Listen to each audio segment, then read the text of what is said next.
అందరికీ నా వందనాలు. ఒకరోజు దేవుడు యోనాకి ప్రత్యక్షమై ఇలా సెలవిచ్చెను, నీవు నినవే పట్టణమునకు వెళ్ళి అక్కడ ఆ ప్రాంతమునకు దుర్గతి కలుగునని ప్రకటించుము అని చెప్పాను.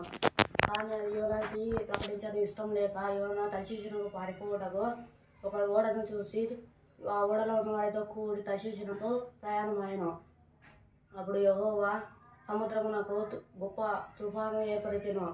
అప్పుడు ఓడలో ఉన్న వారందరూ భయపడుతుండగా యోనా మాత్రం ఓడ అడుగు భాగమునకు వెళ్ళి నిద్రపోయాను.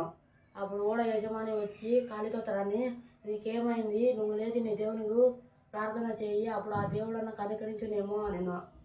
అప్పుడు వారిలో కొంతమంది ఇది ఎవరి వల్ల వచ్చిన కీడు, చీట్లు వేసి తెలుసుకుందామని చెప్పేది.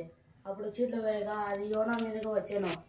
అప్పుడు వారందరూ, నీవు ఎక్కడి నుంచి వచ్చినావు, నువ్వు ఎవరు, నీ దేశం ఏది, నీ ప్రజలు ఎవరు అని అడగగా, నేను హెబ్రీయుడను, నేను దేవుని యందు భయభక్తులు గలవాడను, నేను దేవుని మాట వినకుండా పారిపోయి వచ్చి తిని అని చెప్పాను.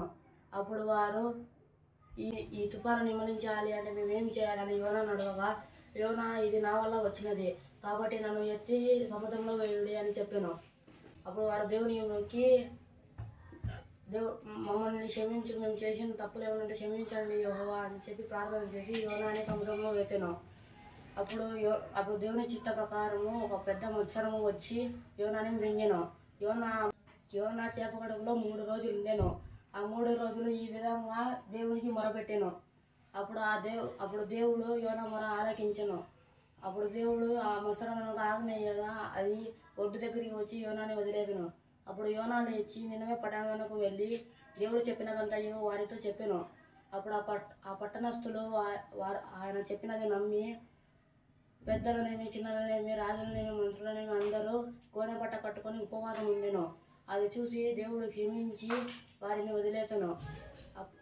అప్పుడు యోనాకు అది నచ్చక, నేను బ్రతుకుట కంటే చచ్చటం మేలు అని పరిగెత్తెను.